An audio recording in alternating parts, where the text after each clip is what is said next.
에베소서 제일 마지막에 보면 변함없는 신앙을 가진 자가 복이 있다라는 말이 있습니다. 여러분, 인생 살다 보면 폭풍과 비바람이 몰아칠 때가 있습니다. 직장과 사업이 어려움을 겪어야 할 때가 있습니다. 주변의 사람들로부터 오해를 받아서 가슴을 쥐어뜯고 또 뜯어도 시원치 않은, 그래서 뭉치고 뭉쳐 풀릴 것 같지 않은 엉어리로 맺혀져 있을 때가 있습니다. 억울하게 누명을 쏘고 감옥에 들어갔을 때에 각본을 보여주면 좋잖아요. 요셉아, 걱정하지 마. 거기 가서 너는 정치학 박사 과정을 너는 경험하게 될 거야. 내가 교수 2사람을 보내게 될 것인데 둘 다 정치학 박사들이야. 좀 이런 각본을 좀 우리에게 보여주면 감옥에 들어가면서도 웃으면서 들어갈 수 있잖아요. 하나님께서 각본을 보여주면 수술실에 들어가면서 당당하게 들어갈 수 있잖아요. 이런 각본 없는 인생의 고난의 현장에 발을 디디며 살아가야 되는 살얼음판 같은 인생에 하나님은 왜 이렇게 나를 조마조마하게 만드셨는지, 여러분, 각본이 보입니까? 안 보이시죠? 그러나 각본을 보는 비밀이 있습니다. 그냥 믿어 부르는 겁니다. 하나님을 신뢰하는 것입니다. 나를 향한 하나님의 각본은 선하시다. 나를 향한 하나님의 각본은 온전하시다. 나는 승리한다. 이해가 안 돼도 하나님은 멋지신 분이십니다. 여러분이 안 받아들여도 하나님은 선하신 분이십니다. 여러분이 용납이 안 된다 할지라도 여러분을 향한 하나님의 계획과 각본과 청사진은 온전합니다. 이걸 믿어 부르는 거예요.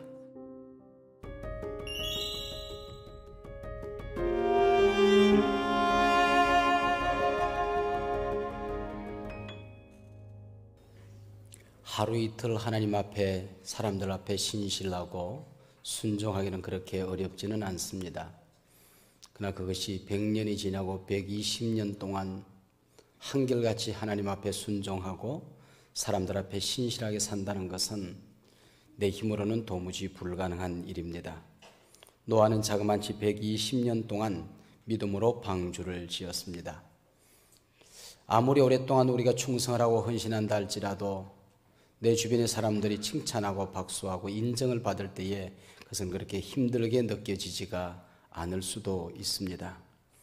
그러나 누가 들어도 이성적이고 합리적이 아닌 이 일들을 감당하며 비웃음과 손가락질을 당하며 그 일을 120년 동안 감당했다.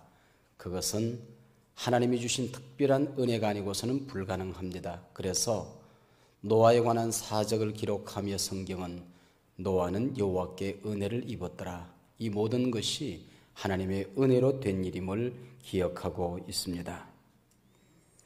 세상 모든 사람들이 이해하고 모든 사람들이 합리적이라고 인정해주는 그 자리에서 살아간다는 것은 그렇게 어려운 일은 아니지요. 최바울 선교사의 책 가운데에 하나님의 세계 경영이라는 책에 보면 그런 말이 있습니다. 세상 사람들의 부러움이 대상이 되려면 중심으로 가거라. 그러나 하나님의 사람으로서 위대한 영향을 남기려고 하면 변두리로 가거라. 그런 말이 있습니다. 세상 사람들이 가지 않는 곳에서, 세상 사람들이 이해할 수 없는 그곳에서 변두리 인생을 살며 오직 한 분 하나님의 시선만을 인정하고 살아간다는 것은 믿음의 사람이 아니고서는 도무지 불가능한 일이지요. 믿음이 무엇인가? 믿음이라는 것은 합리적이지 않은 일일 수가 있습니다. 때로는 눈에 보이지 않습니다. 때로는 손에 잡히지가 않습니다. 때로는 귀에 들리지가 않습니다. 아침에도 잠깐 제가 말씀을 드렸지만은 예수 믿으면 구원받는다. 이거는 성령의 능력이 아니고서는, 성령님의 임재가 아니고서는 터무니없는 얘기죠. 그런데 성령의 임재를 경험한 우리 가운데는 이걸 터무니없는 것이라고 한다면은 우리는 비웃음밖에 나오지가 않는 겁니다. 이걸 어떻게 논리나 이걸 어떻게 이성으로 설명할 수가 있겠습니까? 오늘 본문은 그렇게 시작하고 있습니다. 여호와께서 노아에게 이르시되 너와 내 온 집은 방주로 들어가라. 내가 이 세대에 내 앞에서 의로움을 보았느니라. 우리 지난 시간에 6장을 공부했는데 6장에 보면 노아는 당대의 의로운 사람이다. 당대의 온전한 사람이다. 라는 말을 공부했습니다. 그것이 무슨 의미인가 하는 것은 지난 시간에 이미 말씀을 드렸고요. 오늘 7장 1절을 시작하면서 이 세대에 내 앞에서 내가 아직도 의로움을 보았다. 그렇게 이야기를 하고 있습니다. 6장의 의인이요 당대의 온전한 자라 이 말씀과 오늘 본문 7장 1절에 이 세대에 내 앞에 의로움을 보았다. 우리는 공부할 때에 일주일이 지났습니다. 지난 주일 밤에 공부했고 오늘 주일 저녁에 공부하는 일주일 기간. 성경으로 보면 몇 절 안 되는 이 기간이 자그만치 120년이라는 세월이 흘러간 것입니다. 120년 전에 하나님이 노아를 보았더니 그는 하나님 앞에 신실한 하나님과 동행하는 사람이었습니다. 120년 후에 하나님이 노아를 보니 역시 그는 하나님 앞에 의로운 사람, 하나님과 동행하는 사람이었다. 여러분 이게 보통 신앙이겠습니까? 변함이 없는 신앙을 그는 가지고 있었습니다. 변함이 없는 신앙. 에베소서 제일 마지막에 보면 변함없는 신앙을 가진 자가 복이 있다라는 말이 있습니다. 여러분 인생 살다 보면 폭풍과 비바람이 몰아칠 때가 있습니다. 직장과 사업이 어려움을 겪어야 할 때가 있습니다. 주변의 사람들로부터 오해를 받아서 가슴을 쥐어뜯고 또 뜯어도 시원치 않은, 그래서 뭉치고 뭉쳐 풀릴 것 같지 않은 엉어리로 맺혀져 있을 때가 있습니다. 자녀들에게 어려움이 생깁니다. 저것들이 바른 길을 걸어갈 수 있다고 한다면 내가 어떤 대가라도 지불할 터인데, 내가 이렇게 땀 흘려서 수고하고 애쓴 것이 저것들 때문이었는데 나는 무엇을 위해서 땀 흘려 일해왔던가. 인생이 무서운 절망감에 빠져들 때가 있습니다. 자신만만하던 건강에 위기가 찾아올 때가 있습니다. 그래도 변함없는 믿음을 지킨다.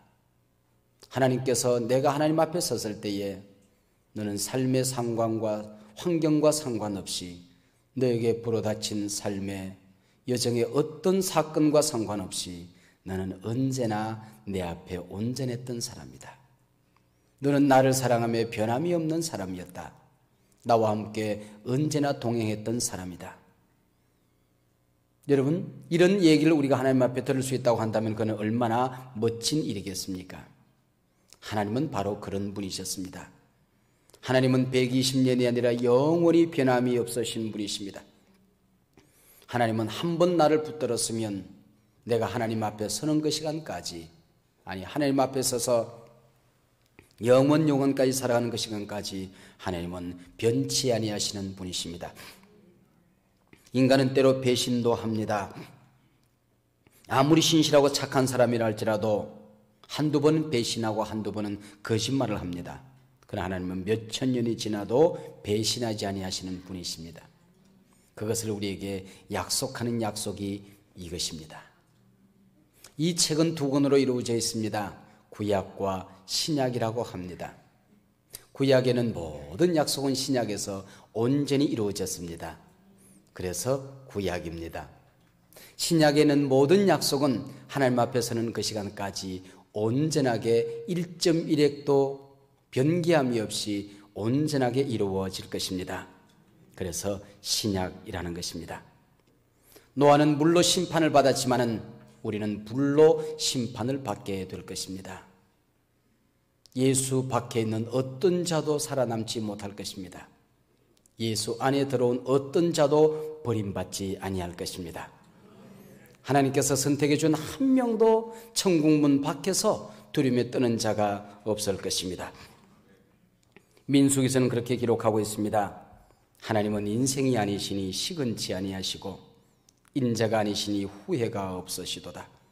어찌 그 말씀하신 바를 행치 아니하시며 하신 말씀을 실행하지 아니하시랴. 우리가 이 땅에 살아가며 이 신실하신 하나님의 약속을 믿을 수 있는 통로가 무엇인가? 하나님이 내게 주신 신구약 성경의 그 신실한 약속을 나의 약속으로 받아들이고 그 능력 안에 하나님의 은혜 안에 살아갈 수 있는 힘이 무엇인가? 그것을 성경은 제사라고 얘기를 하고 있습니다. 아담과 하와가 선악과를 따먹은 이후에 인류에게 있어서 가장 중요한 일은 제사, 예배하는 것이었습니다. 아담과 하와가 선악과를 따먹은 이후에 예배보다도 더 중요한 것은 어떤 것도 없었습니다. 그래서 아담과 하와의 그 자손들은 인생의 모든 갈림길이 예배의 성공자로 살아가느냐 아니면 예배의 실패자로 살아가느냐에서 모든 것이 가름되어지고 말았습니다. 그것이 아벨의 족보인 셋의 족보로 이어지는 경건의 후예들이고 실패한 족속들이 가인의 후예들이 되는 것입니다. 오늘 본문 2절 이어지는 말씀에 보면 6장 19절에서 하나님께서 노아에게 뭐라고 말씀하시는가 하니 혈육 있는 모든 생물을 너는 각기 암소 한 쌍씩 방주로 이끌어 들여오느라 그렇게 얘기를 했습니다. 암소 한 쌍씩 암놈 한 마리 숫놈 한 마리 모든 종류대로 방주에 들여오느라 그렇게 하면 자그마치 35만 마리가 됩니다. 대략적인 그 생물학자들의 주장에 의하면은. 근데 오늘 한 장을 넘어왔는데 성경이 6장과는 다른 얘기를 하고 있습니다. 2절에 보면은 너는 모든 정결한 짐승은 암수 7씩 부정한 것은 암수 2씩을 네개로 취하여 공중에서도 암수 7씩을 취하여 그 씨를 온 지면에 유전케 하라 하고 얘기를 했습니다. 한 장이 넘어오는 사이에 하나님께서는 마음이 변화된 것일까요? 물론 같은 새라고 할지라도 똑같은 삼새라고 할지라도 종류가 다양하기 때문에 그 다양한 종류대로 7쌍씩 넣어라 그렇게도 우리가 이해할 수 있을 것입니다. 6장과 7장이 다른 말을 하는 것은 아니지만은 그러나 이해할 수 없는 것은 정결한 짐승은 7, 그 다음에 부정한 짐승은 한 쌍을 넣도록 하고 있습니다. 그 이유가 무엇일까요? 정결한 짐승은 하나님 앞에 제물이 되기 때문에 그렇습니다. 방주에서도 포기할 수 없는 것 한 가지가 있었습니다. 바로 그것이 제사하는 일이었습니다. 하나님은 예배를 타협하지 않습니다. 다른 것은 용서가 있습니다. 그러나 예배에는 타협이 없습니다. 출애굽을 하는 목적을 출애굽기 앞부분에 보면 분명히 밝히고 있습니다. 나는 나의 택한 백성을 통하여 예배 받으시기를 원한다고. 우리가 저 밖에 나가서 예배하게 될 것이라고 얘기하고 있습니다. 방주 안에서도 하나님은 예배를 포기시키지 아니했습니다. 바로 여기 제물들은 하나님 앞에 예배하기 하기 위해서 정결한 짐승은 암수 7씩을 넣었던 거지요. 그 다음에 우리가 좀 있으면 공부를 한 이틀 후에 공부를 하겠습니다마는 창세기 9장에서 보면은 방주에서 나온 노아 후예들에게 이제는 물청이 사라진 다음에는 이 세상에 있는 모든 식물들만 가지고 사람이 온전해질 수 없었던지 하나님께서는 수명이 점점 짧아지는 인생들을 권고하셔서 모든 짐승들을 고기를 육식을 할 수 있도록 하나님이 허락해 주시는 것을 볼 수 있습니다. 그래서 창세기 9장에서 하나님께서 육식으로 허락하기 위한 정결한 짐승들은 사람이 먹어야 하니까 계속해서 번창하게 하기 위해서 제사 지내고 남았던 나머지 정결한 짐승들은 육식으로 하나님께서 주시기 위해 미리 암수 7을 방주에 넣었던 것을 볼 수 있습니다. 하나님께서 이처럼 섬세하게 하나님의 당신의 백성들을 돌보시는 것을 볼 수 있죠. 여러분, 우리가 제사를 드릴 수 있는 곳이라고 한다면 감옥도 천국이 될 수 있습니다. 내 마음속에 하나님이 계시고 어디에 가든지 간에 부엌에서 일하면서도 내가 하나님의 임재를 경험하고 살아간다면 내 마음은 천국이 되는 것입니다. 그러나 아무리 이 자리에 많이 와서 앉아있다 할지라도 내 마음에 예수님의 임재, 성령의 임재를 우리가 경험하지 못한다고 한다면 그 예배는 실패한 예배가 되고 마는 것이죠. 제사를 통해서 방주 안에 넘치는 하나님의 영광을 경험하며 노아의 가족은 살았을 것입니다. 여러분, 이미 눈치채셨겠지만 이 세상은 그렇게 영광스러운 것이 많지 못합니다. 젊은이들은 결혼하면 모든 인간의 행복이 거기서 비롯될 것이라고 여겨집니다. 그렇게 믿고 결혼을 합니다. 그러나 몇 년 안 돼서 신혼여행길에서 속았다는 것을 알게 됩니다. 결혼 생활이 인생의 행복이 전부 아니라는 것을 알게 되죠. 아이를 못 가진 사람은 아이를 가지고 나면 그 아이를 통해서 온갖 행복이 있을 것이라고 생각합니다. 그러나 아기나 길러본 사람은 속았다는 것을 알게 됩니다. 그 아이로부터 온갖 불행이 찾아오게 되고 인생의 의미와 보람이 깨질 때가 한두 번이 아니라는 것을 우리는 잘 알고 있습니다. 여러분, 돈 버는 것도 그렇게 만만한 일이 아닙니다. 병 걸릴 수 있습니다. 사업도 어려움을 겪을 수 있습니다. 그러나 하나님과의 교제 안에서 살아갈 때에, 하나님을 잃어버리지 않고 살아갈 때에, 내 눈에 예수님의 안경이 벗겨지지 않을 때에 모든 것이 긍정적으로 보여지게 되는 것이고, 약점도 아름답고 실패도 아름답고 눈물도 아름다운 것을 경험하게 되는 것이죠. 이 창세기 7장은 이어서 4절 5절로 넘어가 보면 지금부터 7일이면 내가 40주야를 땅에 비를 내리겠다고 얘기를 하고 있습니다. 그리고 이 비는 150날을 거쳐서 흘러가게 될 것입니다. 이 7일 동안에 35만 마리에 달하는 그 육축과 새들과 모든 것들을 방주 안에 집어넣어야 된다. 여러분, 노아가 자기 힘을 가지고 하늘에 날아가는 새 한 마리를 잡는데도 일주일은 걸릴 겁니다. 지가 무슨 재주로 35만 마리의 육축과 수많은 새들과 모든 것들을, 짐승들을 방주 안에 집어넣을 수 있겠습니까? 방주에 들어가는 도무지 불가능한 일입니다. 무슨 얘기입니까? 하나님이 몰아오셨던 거죠. 개미에게 그 누구도 가르쳐주지 않았지만 먹을 것을 물고는 일렬로 쫙쫙하게 자기 집을 찾아가는 이 신비를 누가 가르쳤을까요? 기러기 떼가 정확한 방향을 찾아서 날아가는 이거, 철새가 새끼에게 철새에게 가는 길을 가르쳐주지 않았는데, 엄마가 없는데 이제 태어났던 이 펭귄 한 마리가 그 멀고 먼 여행을 가는 것을 우리가 지난번에 영화를 통해서 본 적이 있을 것입니다. 이거는 하나님이 인도해 가시는 것이죠. 이 꿀바른 놈이 꿀을 따서 정확하게 자기 집으로 돌아가는 것 보십시오.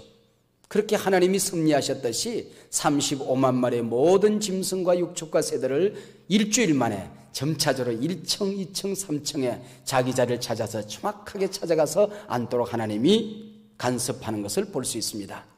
여러분, 이 세상에 내 힘으로 하려고 하면 불가능한 일들이 너무나도 많이 있습니다. 그러나 하나님이 간섭하시면, 하나님이 역사하시면 이 모든 일들은 가능해지는 것입니다.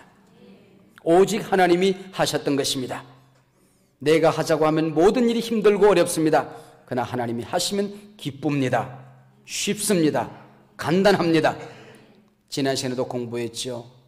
그것들이 다 먹이를 먹자고 하면은 뭘 먹이겠습니까? 그것들이 다 똥을 싸기 시작하면은 5만 가지 똥 냄새가 묘하게 진동하며 방수에서 살 수가 없었을 것입니다. 그래서 창을 막으시고 공기를 탁하게 하시고 묘한 분위기를 만들어서 하나님께서 이것들을 권념하사 이 모든 것들을 간섭하시고 기억하셔서 동면 상태에 빠져들게 하는 것입니다. 먹지 않고 150일을 지나게 하는 것입니다. 그리고 일제히 똥구멍을 막아버리는 것입니다. 네. 여러분, 이게 동면 상태에 들어가면 안 싸도 되거든요. 만약 이것들이 싸기 시작하면 아마 방주는 모르긴 하지만은 변소통이 되고 말았을 겁니다.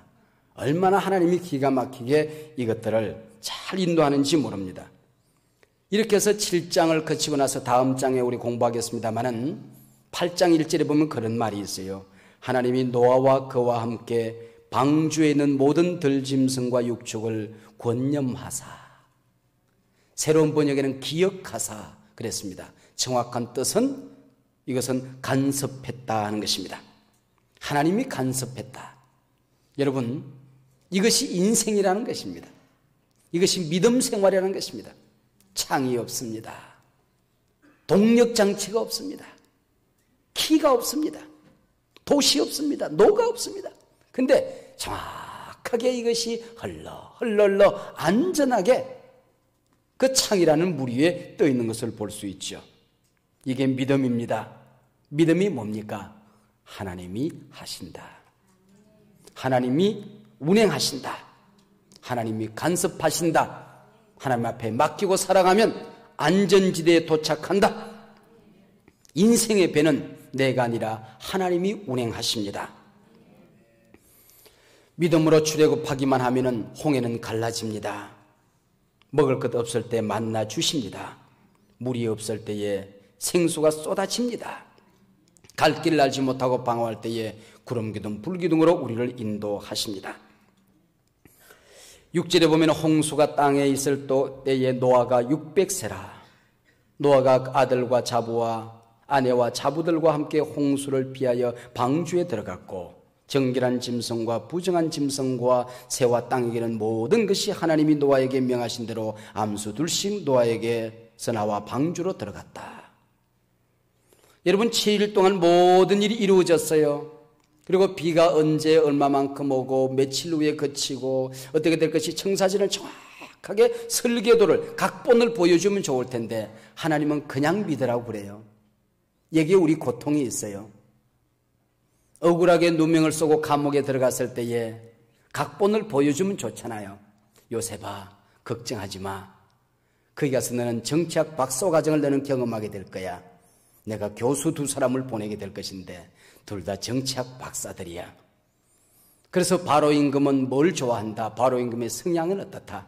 국제 정세는 이렇고 나라 정세는 이렇다. 모든 것을 감옥에서 너에게 1:1 개인 교수를 붙여줄 거야. 거기서 나올 무렵 되면 너는 국무총리가 되어서 나올 거야. 그러고 나면 너의 가족을 구원하게 될 것이고 오고는 세대의 너를 통하여 너희 민족이 큰 민족을 이루게 될 것이다. 좀 이런 각본을 좀 우리에게 보여주면 감옥에 들어가면서도 웃으면서 들어갈 수 있잖아요. 좀 불평하지 않고 여유만만하게 찬송 부르며 고난을 겪을 수 있잖아요. 하나님께서 각본을 보여주면 수술실에 들어가면서 당당하게 들어갈 수 있잖아요. 이런 각본 없는 인생의 고난의 현장에 발을 디디며 살아가야 되는 살얼음판 같은 인생에 하나님은 왜 이렇게 나를 조마조마하게 만드셨는지 여러분 각본이 보입니까? 안 보이시죠? 그러나 각본을 보는 비밀이 있습니다. 그냥 믿어 뿌리는 겁니다. 그냥 믿어 뿌리는 거야. 하나님을 신뢰하는 것입니다. 나를 향한 하나님의 각본은 선하시다. 나를 향한 하나님의 각본은 온전하시다. 나는 승리한다. 이해가 안 돼도 하나님은 멋지신 분이십니다. 여러분이 안 받아들여도 하나님은 선하신 분이십니다. 여러분이 용납이 안 된다 할지라도 여러분을 향한 하나님의 계획과 각본과 청사진은 온전합니다. 이걸 믿어 뿌리는 거예요. 그러면 각본이 보이는 겁니다. 하나님은 그걸 기대하는 것입니다. 심지어는 어떤 사람들에게는 너무 잔인해서 인생의 바닥을 치는 그 순간, 세상 모든 사람들이 보더라도 망했다고 생각하는 그 순간, 내 인생의 믿음에 완전히 바닥을 치는 그 순간에도 그래도 눈 지끈 감고 하나님 믿으랍니다. 이 고백하고 나면 공이 튀겨오르듯이 바닥에 공 부딪히면 그 다음에 나머지는 튀어오르는 길밖에 없습니다. 강하게 땅에 부딪히면 강하게 튀어오르는 것입니다. 여러분 인생의 바닥을 칠 때에 푹 꺼지지 말고 그래도 믿습니다. 주먹 움켜쥐고 눈물을 꿀꺽 삼키고 하나님을 믿으시기를 바랍니다. 그러면 하나님의 각본은 이루어집니다. 예전 10절에 보면 7일 후에 홍수가 땅에 덮였다. 여러분이 믿음으로 사는 동안 의심과 갈등이 있고 주변의 사람들로부터 비판의 소리가 있을지라도 여러분이 선택한 것을 의심하지 말고 여러분이 붙들었던 믿음과 여러분이 붙들었던 하나님으로부터 돌아서지 마시기를 바랍니다. 박수 소리가 없을 때라도 그 길을 계속 가시기를 바랍니다. 11절에 보면 노아 600세 되던 해 2월 곧 그 달 17일이라 그날에 큰 기쁨의 샘들이 터지며 하늘의 창들이 열려 40주야를 비가 땅에 쏟아졌더라. 여러분 여기 보면 날짜가 정확하게 기록이 되어 있어요. 이것은 전설이 아니라는 것입니다. 역사적인 사실이라는 것입니다. 노아 홍수는 역사적인 사실입니다. 믿으시기를 바랍니다. 홍수는 우리가 장마 때 경험했던 그런 어떤 하늘에서 억수같이 쏟아지는 그런 비가 아니었습니다. 우리는 한 번도 보지 못한 홍수입니다.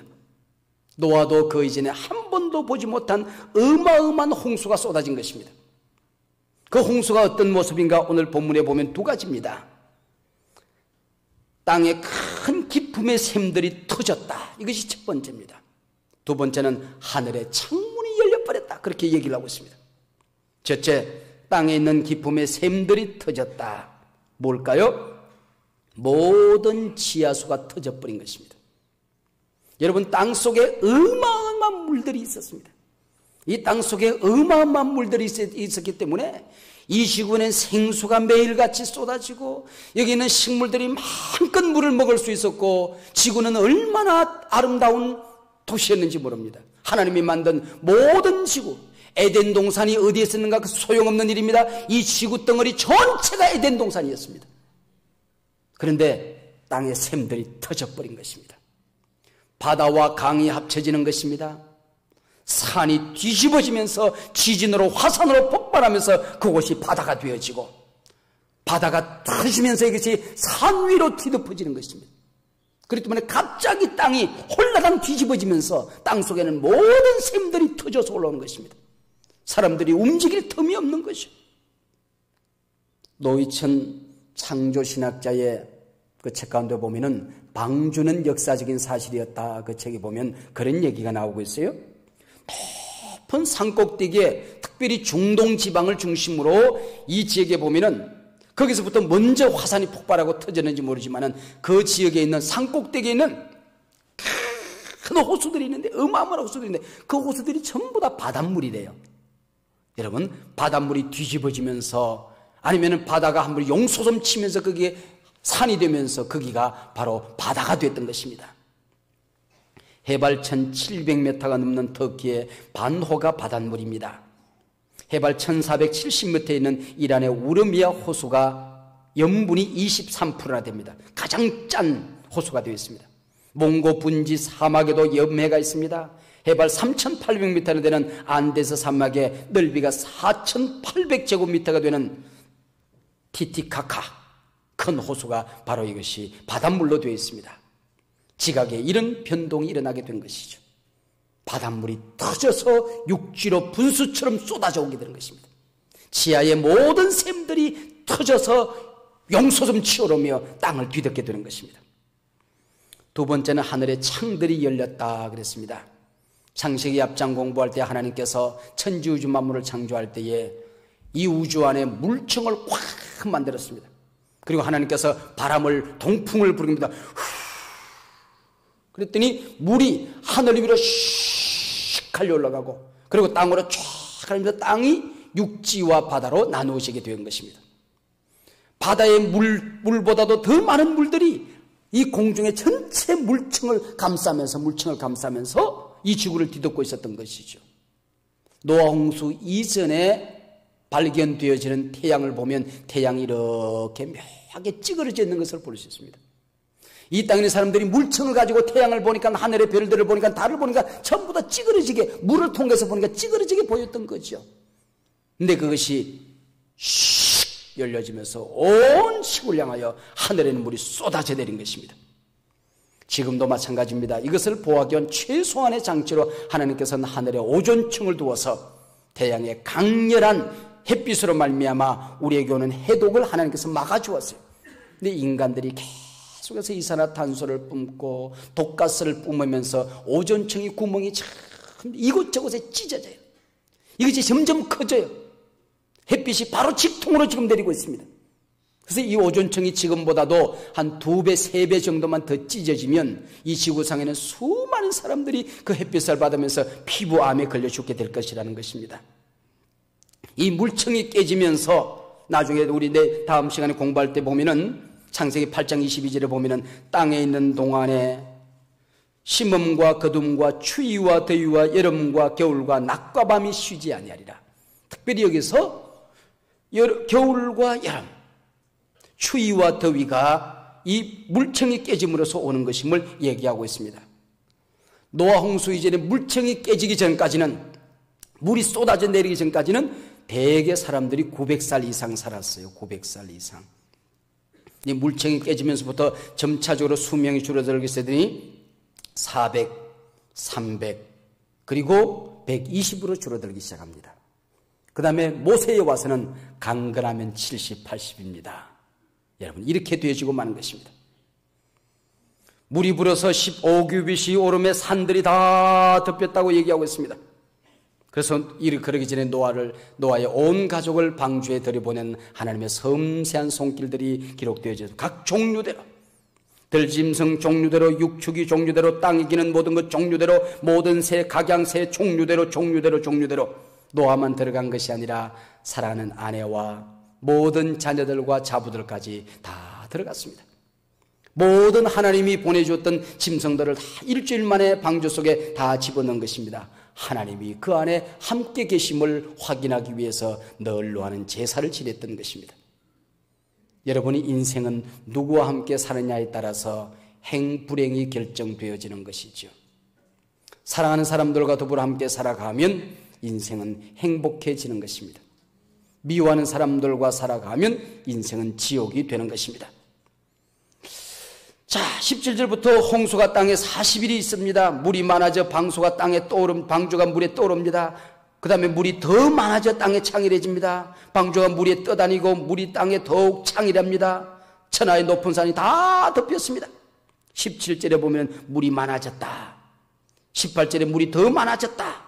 19절에 물이 땅에 더욱 창일했다. 20절에 산들이 다 덮였다.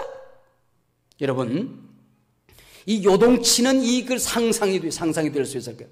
사람들이 어떻게 보면은 방주가 있는 산 꼭대기까지 올라와가지고는 우리도 타자고 방주를 때리 부시고 이랬을 것 같은데, 여러분 생각해, 사람이 죽으려고 하면요 눈에 뵈는 게 없는 거거든요. 방주를 뜯어가지고는 나무 판때기라도 썰려고 뜯었을 거라고요. 근데 아무도 그렇게 방해하는 흔적이 없어요. 사람들이 방주 가까이 올 수가 없는 상황, 한 번에 그냥 폭우가 쏟아지기 때문에 밖에 나오지도 못하는, 그냥 한 번에 집이 와르르 무너지면서 물바다가 돼버린 것입니다. 한번 움직여 보려고 하면은 지진과 화산이 폭발이 되면서 바다가 용솜치 그냥 머리를 집동만한 물줄기들이 쏟아져 내리는 것입니다. 쏟아 부어지는 것입니다. 그러면서 요동치는 이 물결들, 지하수가 터지고 하늘이 쏟아지는 소용돌이 속에서 뭐 옆집 가고 아랫집 가고 방주가 있는 곳에 가서 나무 판대기 뜯고 이런 게 있을 수가 없습니다. 그래서 21절 22절에 보면은 모두 죽었다. 모두 죽었다. 모든 사람 죽었다. 모든 육축이 죽었다. 모든 짐승이 죽었다. 심지어는요, 새들이 하늘을 나를 수가 없었어요. 하늘을 날아보겠다고 날개를 퍼덕이는데 하늘에서 그냥 집채만한 물줄기가 쫙 쏟아지면서 땅에 떨어지는데 이것들이 살 길이 없는 것입니다. 공중에 나는 새들이 나무 꼭대기에 있다가 어디 홍수에 떠다니는 나무 판대기에 앉아있다가 시체에 떠오르면 뜯어먹고 그럴 수 있을 것 같은데 그럴 수 있는 상황이 아니야. 하늘을 독수리도 나를 수가 없어. 날개를 펴면 그 위에 그냥 집채만한 소나기가 쏟아져 내리기 때문에 땅바닥에 그대로 나서 내 동댕이에 쳐서 죽는 겁니다. 홀로 노아와 그와 함께 방주에 있던 자만 남았더라. 방주 안에 있던 자들 모두 살았다. 방주 밖에 있던 자 모두 죽었다. 방주 안에 들어간 짐승 가운데 하나도 죽은 것 없다. 다 살았다. 방주 밖에 있던 짐승과 육축과 새들 모두 죽었다. 여러분, 뭘 얘기하는 것입니까? 예수 안에 있는 자 모두 산다. 예수 밖에 있으면 모두 죽는다. 모두 죽는다. 여러분들 가운데 그래도 물고기는 살았을 거야. 아무리 물이 많이 쏟아지는 때 물고기가 그게 물이 많을수록 좋은 거지. 물고기는 안 죽었을 거야. 1000만의 말씀이요, 7000만의 말씀이요. 여러분, 바다와 강이 하나가 돼서 뒤범벅이 돼버리면요, 민물 때문에 바다 고기는 다 죽어요. 여러분, 이것이 민물 고기들은 바다가 그냥 다 덮어버리면 바닷물 때문에 민물 고기는 다 죽는 겁니다. 고기도 하나도 살 수가 없었습니다. 그 어떤 것도 살 수가 없는 것입니다. 널빤지 조각 붙들고 며칠 있다가 그냥 떠오르는 새들이나 잡아먹고 산다고요? 널빤지를 붙을 시간도 없습니다. 그냥 죽었어요. 여러분, 마지막에 주님께서 이 땅에 임하실 때에 하늘의 천군 천사 나팔 소리와 함께 불벼락 안고 이 땅에 내려올 때에 주 안에 있는 모든 자 살아납니다. 여러분, 이 세상의 원자 폭탄이 어떻고 북핵이 어떻고 아파트 값이 어떻고 땅값이 어떻고 육자회담 어떻고 여러분, 그거 걱정하더라도 우리가 걱정해서 해결될 게 없어요. 그냥 기도하고 맡기고 사는 겁니다. 하나님께서 보호하십니다. 주와 내 이는 나에게 땅 근심 있으랴. 십자가 밑에 나가 내 짐을 풀었네. 주님을 찬송하면서 할렐루야 할렐루야. 내 앞길 멀고 험해도 나 주님만 따라가리. 다같이 주와 내 있는 나에게 땅 근심 있으랴. 십자가 밑에 나가 내 짐을 풀었네. 주님을 찬송하면서 할렐루야 할렐루야. 내 앞길 멀고 험해도 나 주님만 따라가리. 아멘.